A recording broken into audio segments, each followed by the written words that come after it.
الله وبركاته.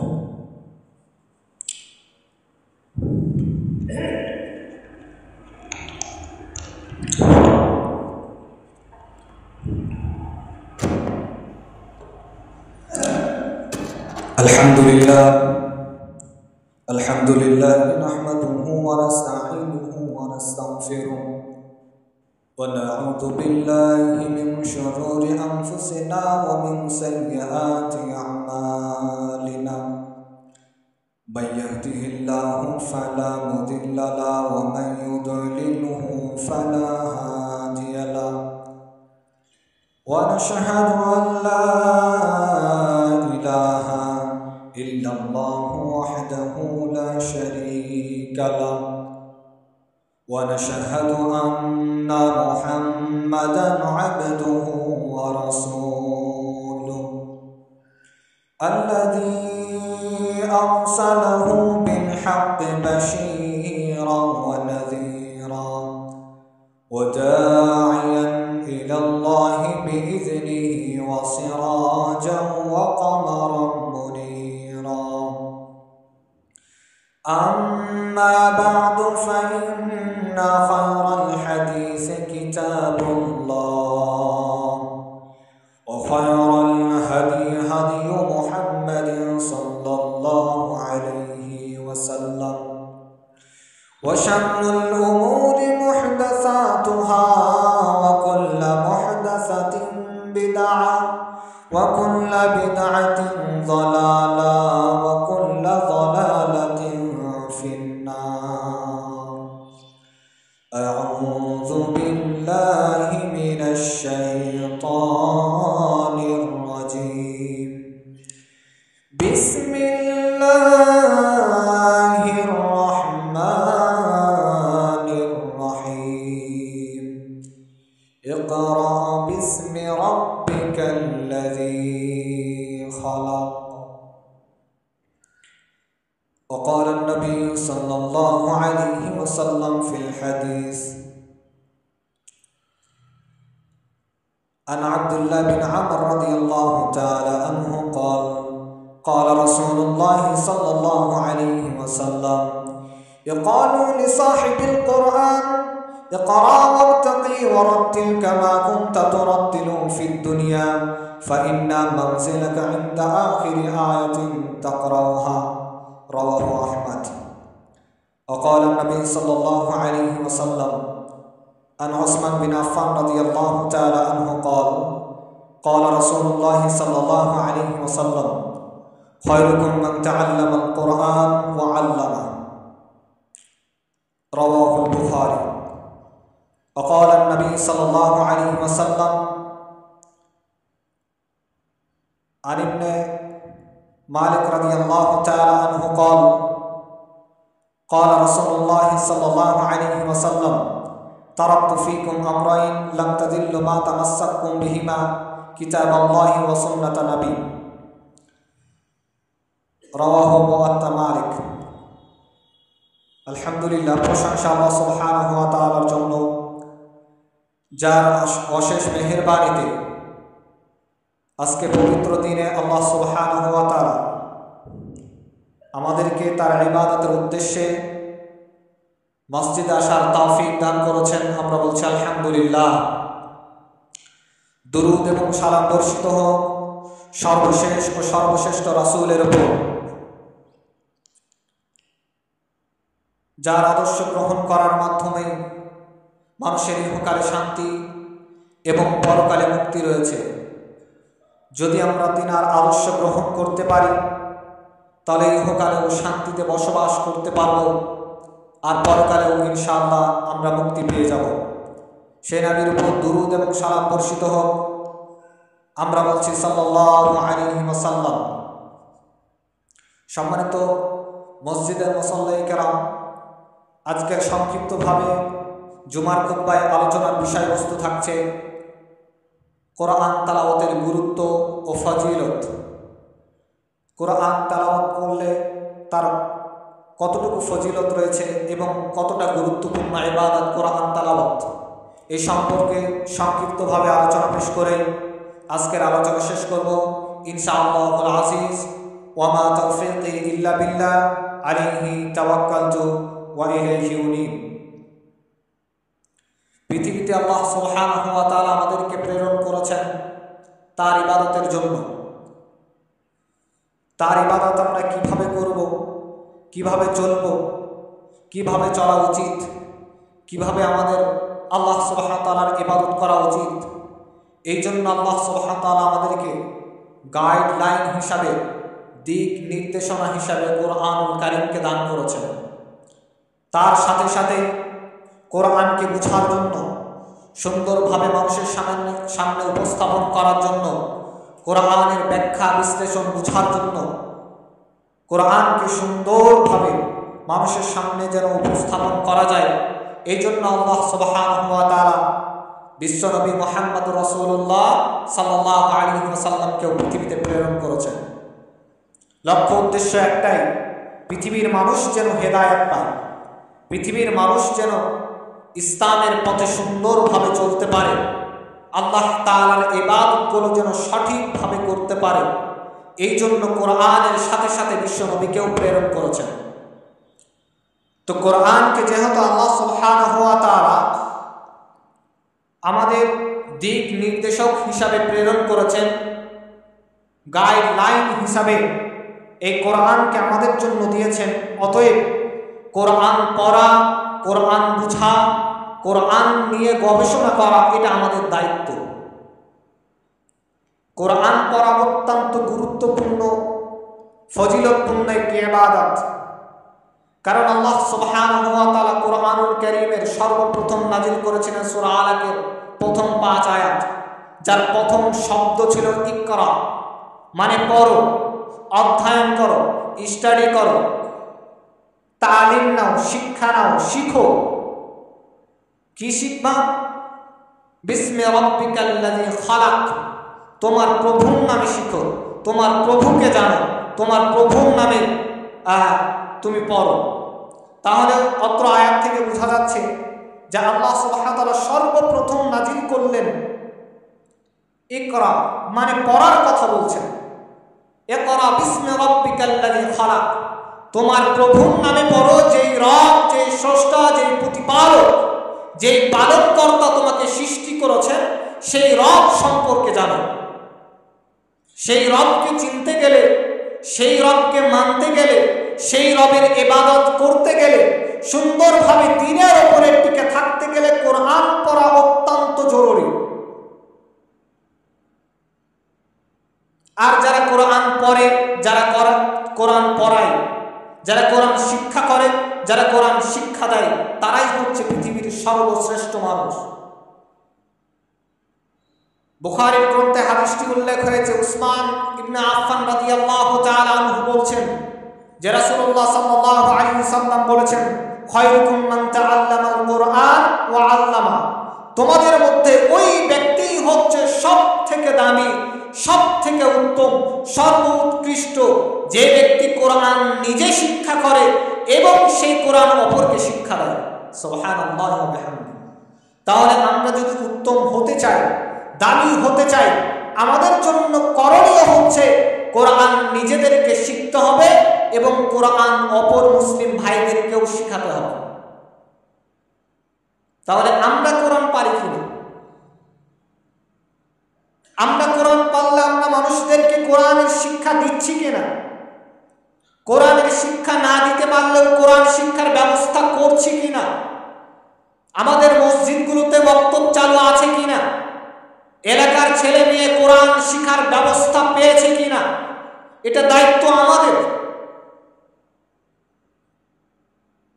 যেমন আপনার ছেলেকে কোরআন শিক্ষা দিবেন, আপনার মেয়েকে কোরআনের তালিম দিবেন, কোরআনের শিক্ষা দিবেন, তেমন আপনার আশেপাশে যারা আছে, পাড়া প্রতিবেশী, যারা আপনার আশেপাশের বাড়ির লোকগুলো আছে, গ্রামের মানুষগুলো আছে, তাদের ছেলে মেয়েও কোরআন শিখছে কিনা, তাদের জন্য ব্যবস্থা আছে কিনা, এই দায়িত্বটা আমাদের নিতে হবে। কারণ তারাই সব থেকে উত্তম যারা কোরআনকে শিক্ষা করবে এবং কোরআনকে শিক্ষা প্রদান করবে। তাহলে উভয়টাই জরুরি। যেমন কোরআন শিক্ষা করা আমাদের জন্য জরুরি, তেমন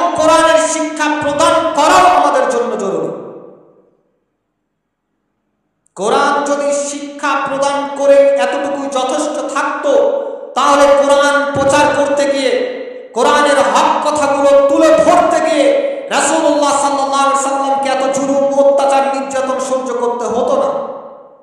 কোরআনের প্রচার প্রসার করার জন্য, ইসলামের হকগুলো তুলে ধরার জন্য, রাসূলের সুন্নাত বাস্তবায়ন করার জন্য, আল্লাহর ইবাদতকে পৃথিবীতে প্রতিষ্ঠা করার জন্য, আল্লাহ এক এই বিশ্বাস মানুষের মধ্যে নিয়ে আসার জন্য তিনি জুলুম, অত্যাচার, নির্যাতন সহ্য করেছেন।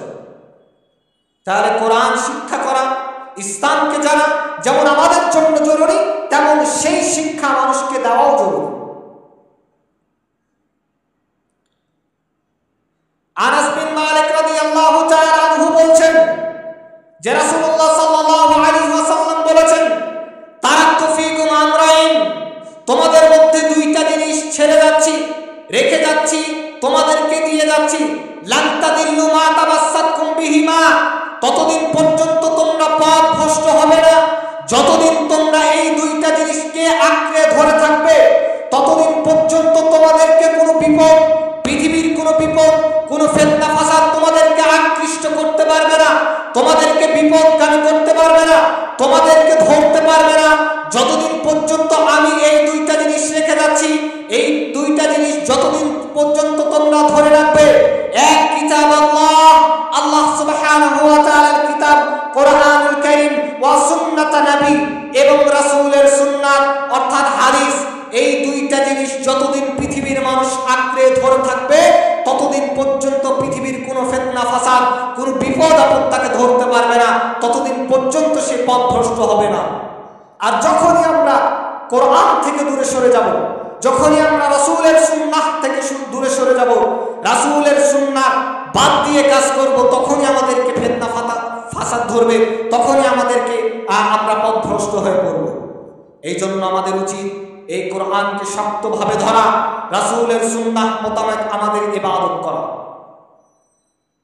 কারণ এই কোরআন এমন একটা বিস্ময়কর গ্রন্থ। ওমর বিন খাত্তাব রাদিয়াল্লাহু তাআলা আনহু বলছেন, মুসলিম গ্রন্থে হাদিসটি উল্লেখ হয়েছে, রাসূলুল্লাহ সাল্লাল্লাহু আলাইহি সাল্লাম বলেছেন, ইন্নাল্লাহা ইয়ারফা'ু বিহাদাল কিতাবি আকওয়ামান, এই যে কোরআন, এই কোরআন আল্লাহ তাআলার কিতাব, এই কিতাবের মাধ্যমে আল্লাহ সুবহানাহু ওয়া তাআলা কোন জাতির, কোন সম্প্রদায়ের, কোন গোষ্ঠীর সম্মানকে, মর্যাদাকে বাড়িয়ে দেন। সুবহানাল্লাহি ওয়া বিহামদিহি। আবার ওয়ায়াদউ বিহা আখারিন, আর এই যে কোরআন, এর মাধ্যমে আবার কোন জাতির, কোন কওমের, কোন গোষ্ঠীর সম্মানকে কমিয়ে দেন। তাহলে অত্র হাদিস থেকে বোঝা যাচ্ছে মানুষের সম্মান বাড়ার এক অন্যতম মাধ্যম হচ্ছে কোরআন। কোরআনকে পড়তে হবে, বুঝতে হবে, গবেষণা করতে হবে, সেই মোতাবেক আপনার জীবন পরিচালনা করতে হবে। কোরআন সুন্নাহ মোতাবেক যদি আপনার জীবন পরিচালনা না করেন, ইহকালেও সম্মান বাড়বে না, পরকালেও সম্মান পাবেন না।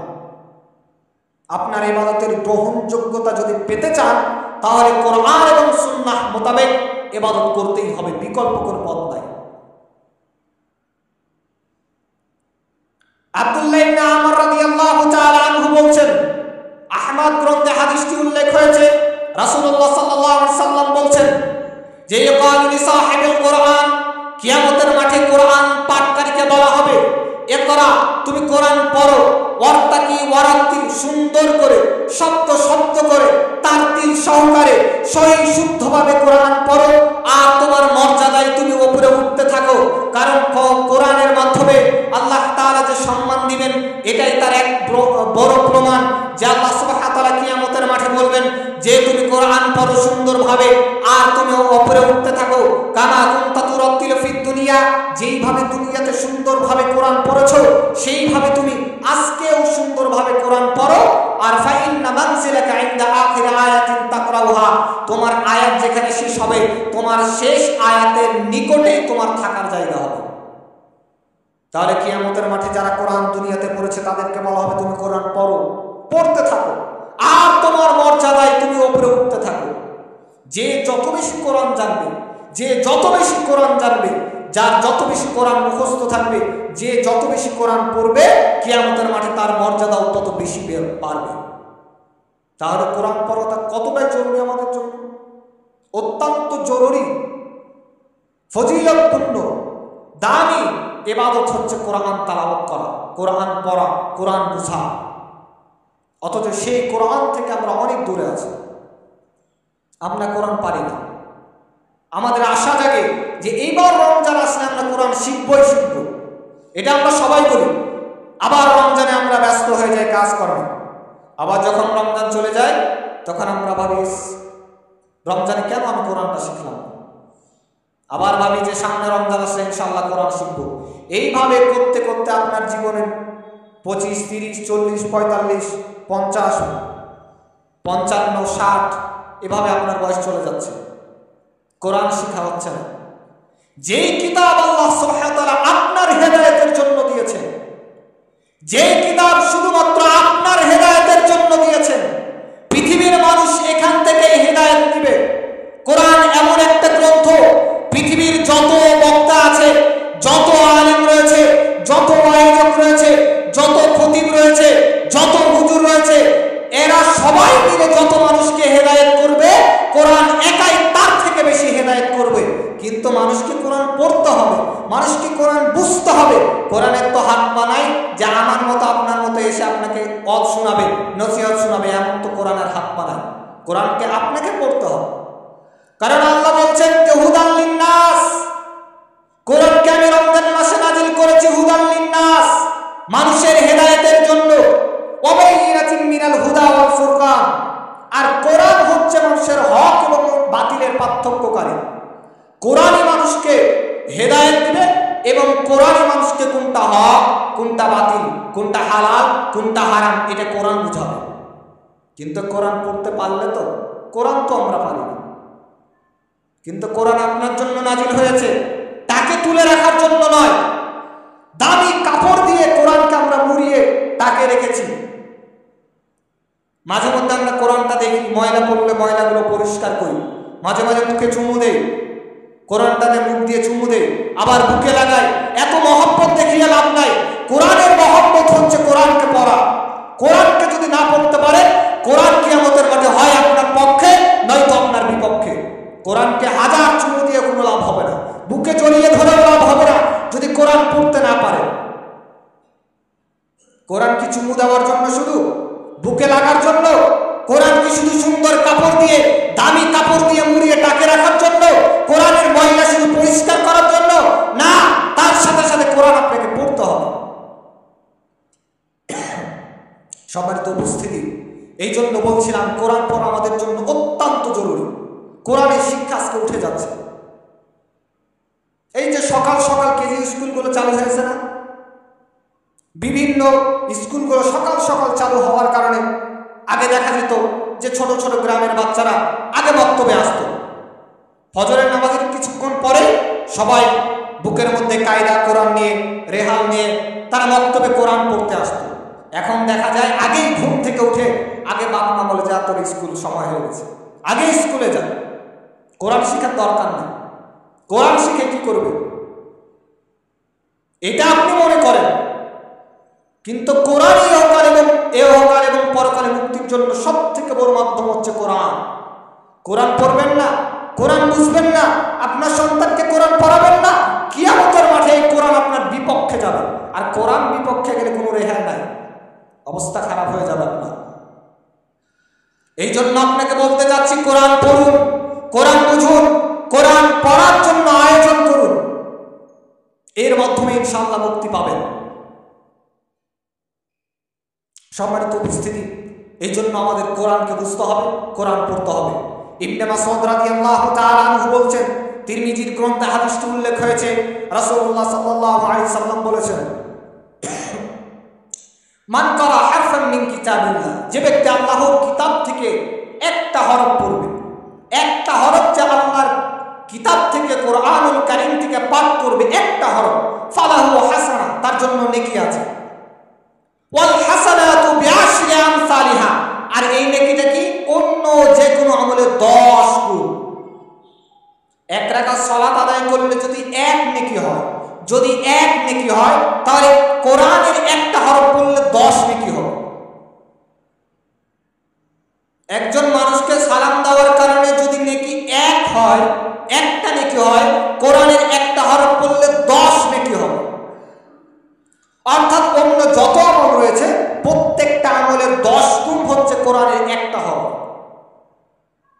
রাসূলুল্লাহ সাল্লাল্লাহু আলাইহি সাল্লাম তার পরের অংশ বলছেন লা আকুলু আলিফ লাম মিম হারফুন, আমি বলছি না যে আলিফ লাম মিম এটা একটাই হরফ, কারণ আমরা মনে করতে পারি সূরা বাকারার শুরুতে আছে, আরো বিভিন্ন সূরার শুরুতে আছে আলিফ লাম মিম, আমরা মনে করতে পারি এটা একটাই হরফ। রাসূল বলছে না, এটা একটাই হরফ নাই, বরঞ্চ ওয়ালাকিন আলিফুন হারফুন ওয়া লামুন হারফুন ওয়া মিমুন হারফুন। আলিফ হচ্ছে একটা হরফ, লাম হচ্ছে একটা হরফ, মিম হচ্ছে আরেকটা হরফ। এখানে তিনটা হরফ রয়েছে। কেউ যদি আলিফ লাম মিমও পড়ে তার জন্য 30 নেকি। সুবহানাল্লাহ ওয়া বিহামদিহি। আলিফ লাম মিম পড়লেই 30 নেকি। কতটা ফজিলতপূর্ণ কিতাব এই কোরআন। সেই কোরআন থেকে আমরা দূরে, অনেক দূরে চলে গেছি। কোরআনের শিক্ষা এখন কমে গেছে। মক্তবগুলো আগে যা ছিল এখন আরো বন্ধ হয়ে যাচ্ছে। উদ্যোগ আমাদের নিতে হবে। আমার সন্তান কোরআন পড়বে, আমার এলাকার সন্তান যারা আছে তারাও কোরআন পড়বে, এই ব্যবস্থা আপনাকে করতে হবে। সম্মানিত উপস্থিতি, এই জন্য বলছিলাম যে কোরআন হচ্ছে অনেক ফজিলতপূর্ণ কিতাব। এই কোরআন আমাদের অবশ্যই পড়তে হবে, বুঝতে হবে। মুসলিম গ্রন্থের হাদিসে বর্ণিত হয়েছে, রাসূলুল্লাহ সাল্লাল্লাহু আলাইহি সাল্লাম বলছেন, আবু হুরায়রা রাদিয়াল্লাহু তাআলা আনহু থেকে বর্ণিত যে লা তাজআলু বুয়ুতাকুম মাকাবির, তোমরা তোমাদের ঘরগুলোকে কবরস্থান বানায় না, তোমরা তোমাদের ঘরগুলোকে কবরস্থান বানায় না। ইন্নাশ শাইতানা ইয়ানফিরু মিনাল বাইত, ওই ঘর থেকে শয়তান পালিয়ে যায়, ওই ঘরে শয়তান থাকতে পারে না।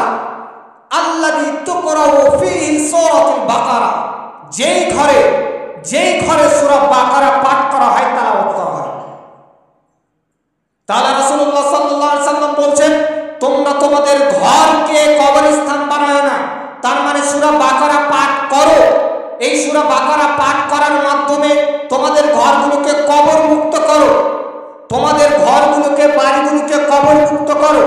আবার শয়তান মুক্ত করার জন্য সূরা বাকারা পড়ো। ওই বাড়িতে শয়তান থাকবে না যেই বাড়িতে সূরা বাকারা পাঠ করা হবে। শয়তানের জ্বালায় আপনার ঘুম আসে না, বিভিন্ন রকম ভয় কাজ করে, না জানি কে আমাকে জাদুটোনা করবে, কোন শয়তান আমাকে ধরবে, কোন জিন আমাকে ধরবে, এই ভয়ে আমরা থাকি। সূরা বাকারা যেই বাড়িতে পাঠ করা হবে ওই বাড়িতে কোনো ধরনের শয়তান থাকতে পারবে না, কোনো ধরনের শয়তানি থাকবে না। এই জন্য সূরা বাকারা পাঠ করেন, বেশি বেশি পাঠ করার মাধ্যমে সেই ঘর থেকে শয়তান পলায়ন করবে এবং সেই ঘরটা কবর মুক্ত ঘর হবে। ইবাদতখানা বানান ঘরকে, ঘরে নফল সালাতগুলো পড়ুন, ফরজগুলো আপনি মসজিদে পড়বেন, নফল সালাতগুলো, সুন্নাতগুলো এগুলো বাড়িতে গিয়ে নামাজগুলো পড়বেন। এর মাধ্যমে আপনার ঘরটা কবর মুক্ত থাকবে এবং বেশি বেশি সূরা বাকারা পড়বেন, কোরআন তেলাওয়াত করবেন। সম্মানিত উপস্থিতি, আর সূরা বাকারার অনেক ফজিলত রয়েছে, বিশেষ করে সূরা বাকারার শেষ দুইটা আয়াত, এই দুইটা আয়াতের অনেক ফজিলত রয়েছে। এই সূরা বাকারার শেষ দুইটা আয়াত, একটা হচ্ছে নূর, আলো, এখান থেকে আপনি যা পাঠ করবেন সেটাই আপনাকে দেওয়া হবে। ইবনে আব্বাস রাদিয়াল্লাহু তাআলা আনহু বলছেন, মুসলিম গ্রন্থে হাদিসটি উল্লেখ হয়েছে, তিনি বলছেন যে ক্বালা বাইনামা জিবরিল কাঈদুন ইনদান নবী সাল্লাল্লাহু আলাইহি সাল্লাম, জিবরাইল আলাইহিস সালাম রাসূলুল্লাহ সাল্লাল্লাহু আলাইহি সাল্লামের কাছে বসেছিলেন। এমন তো অবস্থায় সামিআ নাকিদান মিন ফাওকিহি, উপর থেকে দরজা খোলার আওয়াজ শুনতে পেলেন। শোনা যাচ্ছে যে উপরে কেউ জানি দরজা খুলতেছে, দরজা খোলার আওয়াজ শুনতে পেলেন। এমন সময় ফারাফা রাসাহু, রাসূলুল্লাহ সাল্লাল্লাহু আলাইহি সাল্লাম মাথাকে উঠালেন, এরপরে বললেন ফাকালা হাযা বাব মিনাস সামা, এই যে একটা দরজা, এটা আসমানের একটা দরজা। ফুতিহাতিল ইয়াউম, আজকের দিনে এই আসমানের দরজাকে খোলা হয়েছে। লাম ইফতাহ কত্তু ইল্লাল ইয়াউম, আজ ব্যতীত, আজকের দিন ছাড়া আর কোনোদিন এই আসমানের দরজাকে কারো জন্য কখনো কোনোভাবে খোলা হয়নি। ফাকালা ফানাযালা মিনহু মালাকুন, এবং সেই দরজা দিয়ে একজন ফেরেশতা পৃথিবীতে আসলেন। এরপরে এখন জিবরাইল বলছেন ফাকালা হাযা মালাকুন নাযালা ইলাল আরজ, এই যে ফেরেশতা ওই দরজা দিয়ে পৃথিবীতে অবতরণ করলেন, পৃথিবীতে নামলেন, লাম ইয়ানজিল কত্তু ইল্লাল ইয়াউম, আজ ব্যতীত ওই ফেরেশতা আর কোনোদিন এই জমিনে আসেননি। তাওরাত হাদিসের এই অংশগুলোতে বোঝা যাচ্ছে যে আসমানের একটা দরজা খোলা হলো, যেই দরজাটা আর কোনোদিন খোলা হয়নি।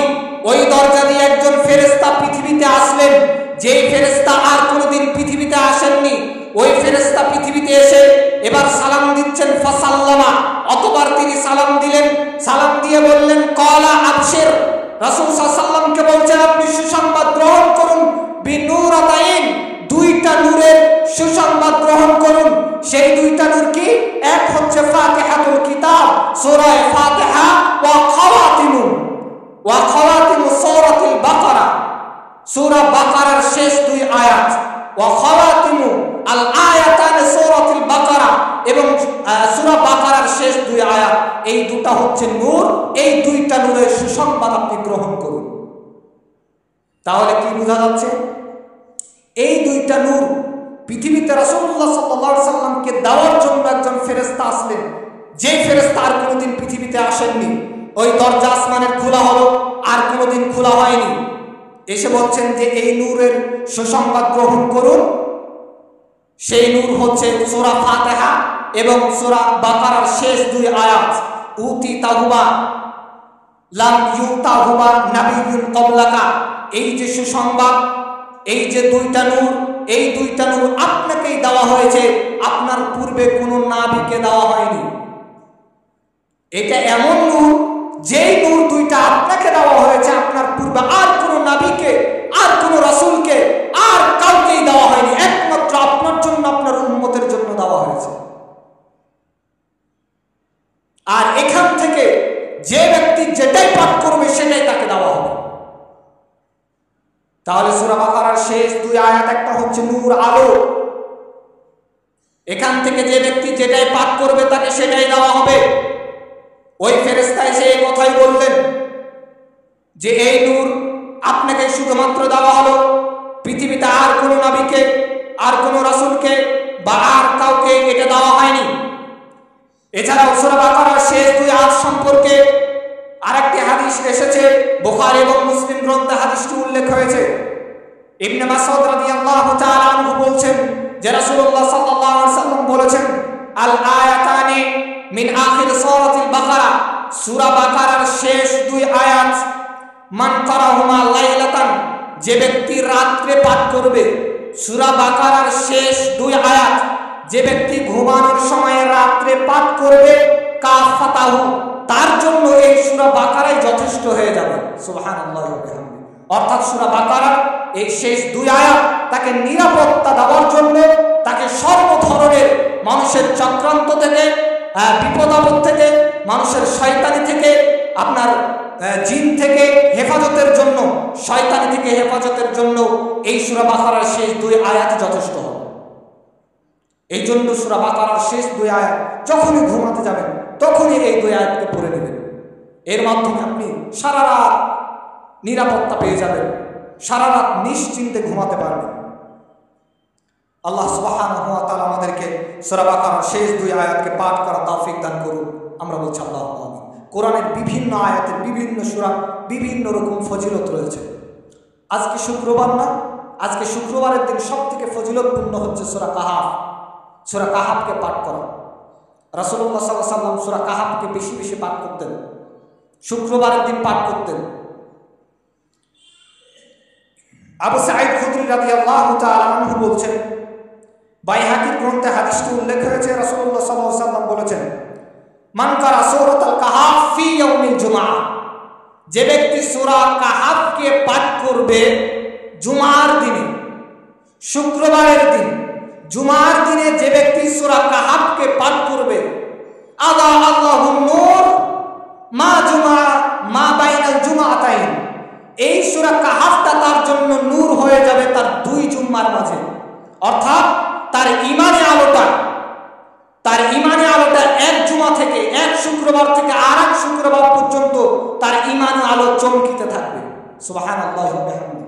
তাহলে যে ব্যক্তি সূরা কাহাফকে শুক্রবারের দিন পড়বে, এই সূরা কাহাফ শুক্রবারের দিন পড়ার মাধ্যমে তার ঈমানে আলো সারা সপ্তাহ চমকিতে থাকবে, জ্বলতে থাকবে, নূর হিসাবে কাজ করবে। তাহলে সূরা কাহাফটাও পড়া আমাদের জন্য অত্যন্ত জরুরি। বারা বিন আযিব রাদিয়াল্লাহু তাআলা আনহু বলছেন যে এক ব্যক্তি সূরা কাহাফ পড়ছিলেন, এক জায়গায় বসে এক ব্যক্তি সূরা কাহাফ পড়ছেন, এমন তো অবস্থায় তার পাশে তার তার ঘোড়া রশি দিয়ে বাঁধা ছিল এবং এক খণ্ড মেঘ তাকে ছায়া দিতে লাগলো। সেই সূরা কাহাফ পড়ছে, এই সূরা কাহাফের তেলাওয়াতের মাধ্যমে এই তেলাওয়াত শুনে ঘোড়াটা লাফাচ্ছে। এই দৃশ্য দেখে সে সূরা কাহাফ পড়া বন্ধ করে দিলেন, কোরআন তেলাওয়াত করা বন্ধ করে দিলেন। ফালাম্মা আসবাহা নবী সাল্লাল্লাহু আলাইহি ওয়াসাল্লাম ফাযাকারা যালিকা মিনহু, এরপরে সকালবেলায় রাসূলুল্লাহ সাল্লাল্লাহু আলাইহি ওয়াসাল্লামের কাছে এসে এই কথা উল্লেখ করলেন যে আমি কোরআন তেলাওয়াত করছিলাম, সূরা কাহাফ পড়ছিলাম, আমার ঘোড়াটা লাফাচ্ছিল, এক খণ্ড মেঘ আমাকে ছায়া করছিল। এই দেখে আমি এই কোরআন তেলাওয়াত করা সূরা কাহাফ পড়া বন্ধ করে দিলাম।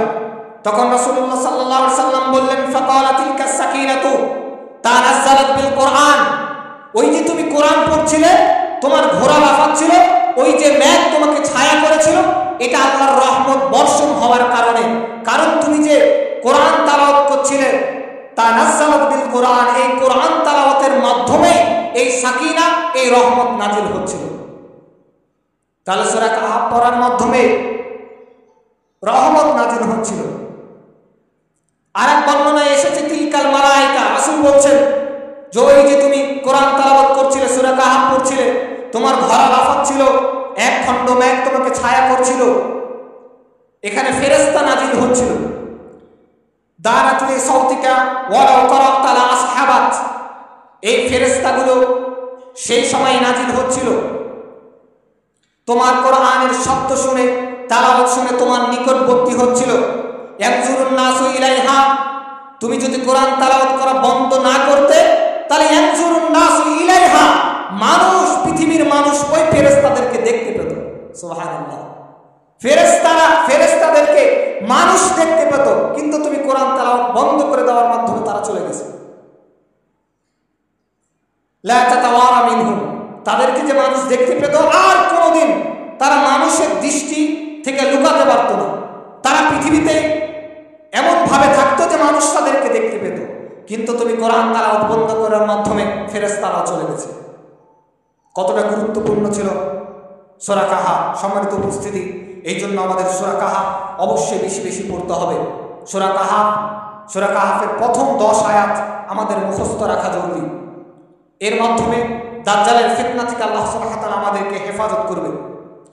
দারদা রাদিয়াল্লাহু তাআলা আনহু বলছেন, মুসলিম গ্রন্থে হাদিসটি উল্লেখ হয়েছে, রাসূলুল্লাহ সাল্লাল্লাহু আলাইহি ওয়াসাল্লাম বলেছেন যে মান হাফিযা 10 আয়াতিন মিন আউয়াল সূরাতুল কাহাফ, যে ব্যক্তি সূরা কাহাফের প্রথম 10 আয়াতকে মুখস্থ করবে, মুখস্থ রাখবে, ওসিমা মিন ফিতনাতিদ দাজ্জাল, আল্লাহ সুবহানাহু ওয়া তাআলা ওই ব্যক্তিকে দাজ্জালের ফিতনা থেকে হেফাজত করবে। সুবহানাল্লাহ ওয়া বিহামদিহি।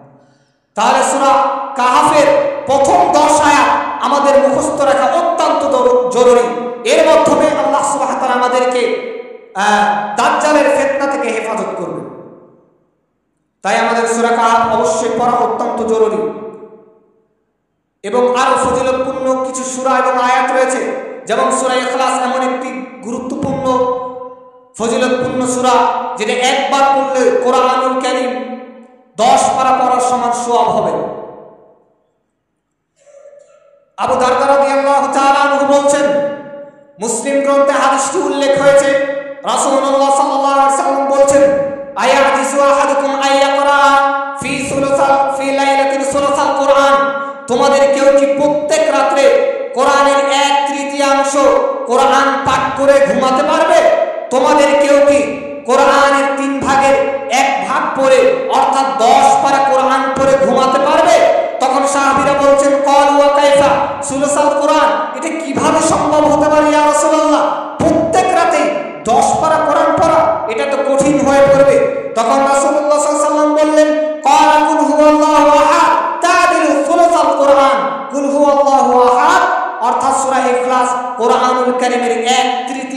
সমান, অর্থাৎ সূরা ইখলাস একবার পড়লে যেই পরিমাণ নেকি সূরা কোরআনুল কারীমের 10 পারা পড়লে যেই পরিমাণ নেকি সূরা ইখলাসকে একবার পড়লে ওই পরিমাণ নেকি হবে। সুবহানাল্লাহি ওয়া বিহামদিহি। তাহলে এই হাদিস থেকে বোঝা যাচ্ছে যে যে ব্যক্তি কোরআন 10 পারা পড়বে যেই পরিমাণ সওয়াব পাবে, কেউ যদি সূরা ইখলাসকে একবার পাঠ করে তাহলে সেই ব্যক্তি ওই পরিমাণ নেকি পাবে। তাহলে সূরা ইখলাস প্রত্যেক রাতে পড়া আমাদের জন্য অত্যন্ত জরুরি এবং আমাদের নিরাপত্তা বজায় রাখতে এই সূরা ইখলাস অত্যন্ত কাজ করবে। এছাড়াও আরো বিভিন্ন হাদিসে এসেছে, রাসূলুল্লাহ সাল্লাল্লাহু আলাইহি ওয়াসাল্লাম আরো বলেছেন, এক সাহাবী এসে রাসূলুল্লাহ সাল্লাল্লাহু আলাইহি ওয়াসাল্লামকে বললেন, ইন্না রাজুলান ক্বালা, এক সাহাবী রাসূলুল্লাহ সাল্লাল্লাহু আলাইহি ওয়াসাল্লামকে বলছেন, ইয়া রাসূলুল্লাহ ইন্নী উহিব্বু হাযিহি সূরা কুল হুয়াল্লাহু আহাদ, ইয়ানি সূরাতুল ইখলাস। ইয়া রাসূলুল্লাহ, আমি কুল হুয়াল্লাহু আহাদ তথা সূরা ইখলাসকে অত্যন্ত ভালোবাসি, খুব ভালোবাসি। রাসূলুল্লাহ সাল্লাল্লাহু আলাইহি ওয়াসাল্লাম বলছেন, ইন্না হুব্বুকা ইয়্যাহা আদখালাকাল জান্নাহ, এই যে তুমি সূরা ইখলাসকে ভালোবাসো, এই তোমার ভালোবাসাটাই, সূরা ইখলাসের ভালোবাসাটাই তোমাকে জান্নাতে নিয়ে যাবে। সুবহানাল্লাহি ওয়া বিহামদিহি। তাহলে সূরা ইখলাসকে ভালোবাসাও জান্নাতের একটা অন্যতম মাধ্যম। এছাড়া রাসূলুল্লাহ সাল্লাল্লাহু আলাইহি ওয়াসাল্লাম আরো বলেছেন, ইবনে আব্বাস এবং আনাস দুইজন সাহাবী থেকে বর্ণিত হয়েছে, রাসূলুল্লাহ সাল্লাল্লাহু আলাইহি ওয়াসাল্লাম বলেছেন, ইযা যুলজিলাত তা'দিলু নিসফুল কোরআন। সূরা জিলজাল হচ্ছে কোরআনের অর্ধেকের সমান। কেউ যদি 15 পারা কোরআন পড়ে যেই পরিমাণ সওয়াব পাবে, সূরা জিলজাল পড়লে ওই পরিমাণ সওয়াব পাবে। ওয়াকুল হুয়াল্লাহু আহাদ তা'দিলু সুলাসাল কোরআন, কেউ যদি কোরআনের 1/3 পড়ে অর্থাৎ 10 পারা পড়লে যেই পরিমাণ সওয়াব পাবে, সূরা ইখলাস কুল হুয়াল্লাহু আহাদ পড়লে ওই পরিমাণ সওয়াব পাবে। ওয়াকুল ইয়া আইয়ুহাল কাফিরুন তা'দিলু রুবাল কোরআন, যে কেউ যদি কোরআনুল কারীমের 4 ভাগের 1 ভাগ কোরআন পড়লে যেই পরিমাণ নেকি পাবে, কেউ যদি সূরা কাফিরুন একবার পড়ে সে ওই পরিমাণ নেকি পাবে। সুবহানাল্লাহি ওয়া বিহামদিহি। তাহলে কতটাই ফজিলতপূর্ণ এই সূরাগুলো। অবশ্যই আমাদেরকে বেশি বেশি এই সূরাগুলো পড়ার দরকার। এর মাধ্যমে আমাদের রাত্রির নিরাপত্তা বজায় রাখবে, সমস্ত শয়তানি থেকে আল্লাহ সুবহানাহু ওয়া তাআলা আমাদেরকে হেফাজত করবেন। এই জন্য আমাদেরকে বেশি বেশি এই সূরা ইখলাস, সূরা বাকারার শেষ 2 আয়াত, এরপরে আয়াতুল কুরসি, এগুলো পড়ার মাধ্যমে আমাদের ঘুমাতে হবে। এছাড়াও রাসূলুল্লাহ সাল্লাল্লাহু আলাইহি ওয়াসাল্লাম রাত্রিবেলায় কখনোই ঘুমাতেন না যতক্ষণ পর্যন্ত না সূরা সাজদা এবং সূরা মুলক না পড়তেন। সূরা মুলক এবং সূরা সাজদা না পড়া পর্যন্ত কখনোই ঘুমাতেন না। সম্মানিত উপস্থিতি, আজকের আলোচনার বিষয়বস্তু ছিল কোরআন তালাওয়াতের গুরুত্ব ও তার ফজিলত। আমরা শুরুতেই কিছু গুরুত্ব আপনাদের সামনে তুলে ধরেছি এবং আলোচনার মধ্যখান থেকে কোরআনুল কারীমের কিছু আয়াত, কিছু সূরার গুরুত্ব তুলে ধরেছি। তাই আমাদের জন্য অত্যন্ত জরুরি হচ্ছে কোরআন আমাদের নিজেদের শিখতে হবে এবং আমাদের পরিবারের সন্তানদেরকে, স্ত্রী সন্তান যারা আছে তাদেরকেও কোরআন শিখার ব্যবস্থা করতে হবে। প্রয়োজনে হুজুরদেরকে বাড়িতে নিয়ে গিয়ে কোনো হুজুরকে বলে নিজের বাড়িতে ডেকে হলেও কোরআন শিক্ষার ব্যবস্থা করবেন পরিবারে। এছাড়াও এলাকার সন্তান যারা আছে, ছেলে মেয়ে যারা আছে, এরাও যেন কোরআন পড়ার সুযোগ পায়, কিয়ামতের মাঠে যেন বলতে না পারে যে আল্লাহ এরা হচ্ছে আমার এলাকাবাসী, এরা হচ্ছে আমার মসজিদের মুসল্লি, কোনোদিন আমাদের জন্য কোরআন শিক্ষার ব্যবস্থা করে নাই, এই কথা যেন বলতে না পারে। বিশেষ করে আপনার সন্তান, আপনার ছেলে মেয়ে যেন কিয়ামতের মাঠে এই কথা বলার সুযোগ না পায়। আজকে আপনার সন্তানকে ভালোবেসে ফজরের সময় নামাজ পড়ার জন্য ডাক দিচ্ছেন না কেন? রাত্রি জেগে আপনার সন্তান অনেক বই পড়েছে, বই পড়ার মাধ্যমে দেখা গেছে যে অনেক রাত্রে ঘুমিয়েছে, সকালবেলায় ডাক দিলে দেখা যাবে ঘুমের ডিস্টার্ব হবে, এই জন্য আপনি সকালবেলা ডাকছেন না। অথচ কিয়ামতের মাঠে ওই সন্তান আপনাকে ডেকে বলবে, আল্লাহ ওই সমস্ত পিতামাতাদেরকে আমাদের সামনে নিয়ে আসুন, ওই সমস্ত পিতামাতাদেরকে ডেকে দেন, ওদের বুকের উপরে পা দিয়ে তারপরে আজকে জাহান্নামে যাব। আপনার সন্তান বলবে যে এই সন্তানের জন্য বাড়ি গাড়ি যত যা আছে সব কিছু করতেছে, কোরআনের শিক্ষা দিবেন না, কিয়ামতের মাঠে ওরাই আপনার জন্য বিপদ হয়ে দাঁড়াবে। ইয়া আইয়ুহাল্লাযীনা আমানু ওয়া আনফুসিকুম ওয়া আহলিকুম নারা, তুমি নিজে জাহান্নাম থেকে বাঁচো এবং তোমার পরিবারকেও জাহান্নাম থেকে বাঁচাও। এছাড়া আল্লাহ সুবহানাহু ওয়া তাআলা বলছেন, ইয়া আইয়ুহাল্লাযীনা আমানুত্তাকুল্লাহ হাক্কা তুকাতিহি ওয়া লা তামুতুন্না ইল্লা ওয়া আনতুম মুসলিমুন, হে ঈমানদারগণ তোমরা আল্লাহকে ভয় করো যথাযথভাবে, সুন্দরভাবে, যেইভাবে ভয় করা উচিত হকভাবে ভয় করো। আর ওয়া লা তামুতুন্না, মৃত্যুবরণ করবা না, ইল্লা ওয়া আনতুম মুসলিমুন, মুসলমান না হওয়া পর্যন্ত। মুসলমান কিভাবে হবেন? কোরআন না পড়ে। কোরআন আপনার জন্য দেওয়া হয়েছে, আপনার পরিবারের জন্য দেওয়া হয়েছে, আপনার এলাকাবাসীর জন্য দেওয়া হয়েছে, গোটা পৃথিবীর মানুষের হেদায়েতের জন্য কোরআন দেওয়া হয়েছে। কোরআন না পড়ে আপনি কিভাবে মুসলিম হবেন প্রকৃত? কোরআন আপনি বুঝলেন না, কোরআন পড়লেন না, কোরআন পড়ার চেষ্টাও করলেন না। যে ব্যক্তি কোরআন পড়ে সে তো ডবল নেকি পাবে, সে তো এক হক করে 10 করে নেকি পাবে। তারা তো সম্মানিত ফেরেশতাদের সাথে থাকবে। যারা আটকে আটকে পড়তে পারে না, কষ্ট হয়, এভাবে পড়ে, তারা ডবল নেকি পাবে। সুবহানাল্লাহি ওয়া বিহামদিহি। তা আপনি কি মনে করছেন? আপনি মনে করছেন আমার দ্বারা কোরআন পড়া হবে না, আমি কিভাবে কোরআন পড়ব? আমার বয়স 40, 50, 60 বছর হয়ে গেছে, 70 বছর হয়ে গেছে, আমি কোরআন কিভাবে পড়ব? আপনি কোরআন পড়তে পারেন না পারেন এটা বড় বিষয় নয়। কোরআন পড়ার জন্য চেষ্টা কতটুকু করেছেন এটাই আপনার কিয়ামতের মাঠে দেখবে। কোরআন পড়ার জন্য একদিন চেষ্টা করলেন না? কোরআন পড়ার জন্য চেষ্টা করুন। আটকে আটকে পড়লেও ডবল নেকি। ভালো মতো যদি পড়তে পারেন তাহলে আপনি সম্মানিত ফেরেশতাদের সাথে থাকবেন, আপনার মর্যাদায় আলাদা থাকবে। আটকে আটকে পড়লেও ডবল নেকি হবে। এই জন্য কোরআন অবশ্যই আপনাকে শিখতেই হবে। কোরআন শেখা অত্যন্ত জরুরি। আজকে কোরআনের তেলাওয়াত আমাদের বাড়ি থেকে উঠে গেছে।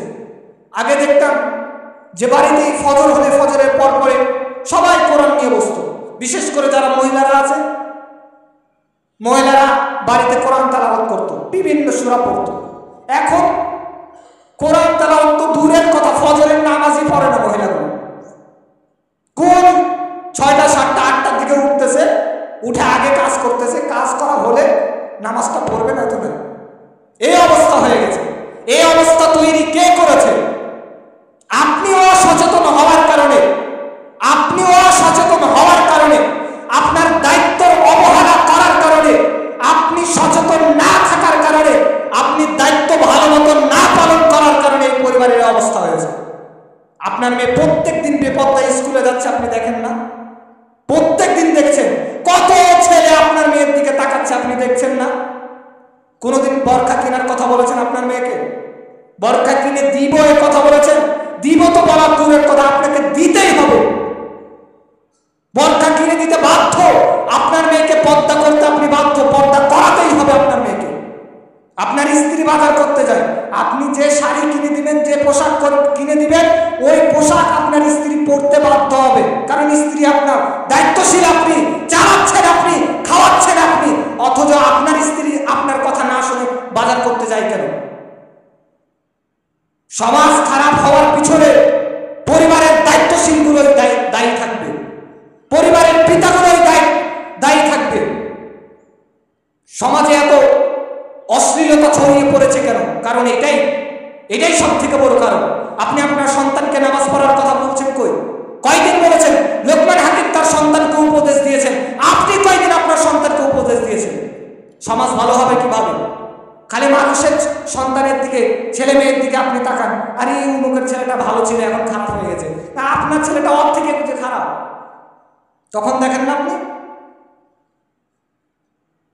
আগে দেখতাম যে কেউ কোন সময় প্রকাশ্যে বিড়ি সিগারেট খেত না, এটা আমাদের শোনা এবং দেখাও। আগে ছোটবেলায় আমরা দেখতাম, আর এখন দেখা যায় কি হুজুর, কি হাজি, কি গাজি, সবার সামনে বিড়ি টানতেছে।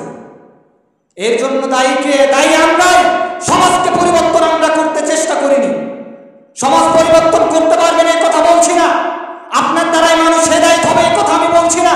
তবে এতটুকুই বলছি যে সমাজ পরিবর্তন করার জন্য, সমাজকে সুন্দর করার জন্য, সমাজে সুশৃঙ্খল নিয়ে আসার জন্য, সমাজকে ইসলাম বান্ধব করার জন্য চেষ্টা আপনি করেননি। এই জন্য আপনি দায়ী। এই দায়ভার কে নিবে?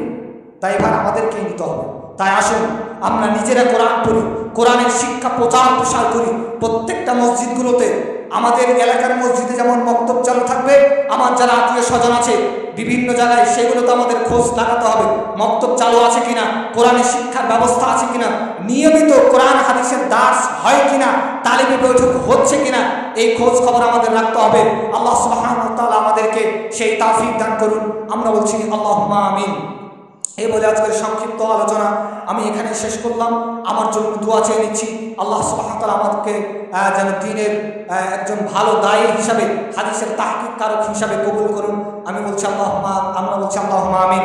এছাড়া আমাদের বড় ভাই আব্দুল খালেক ভাইয়ের জন্য, আপনাদের ইমাম সাহেবের জন্য দোয়া চেয়ে নিচ্ছি, আল্লাহ সুবহানাহু ওয়া তাআলা তাকেও যেন দ্বীনের ভালো খাদেম হিসাবে, দায়ী হিসাবে কবুল করেন এবং তাকে সুস্থ রাখেন। আমরা বলছি আল্লাহুম্মা আমিন।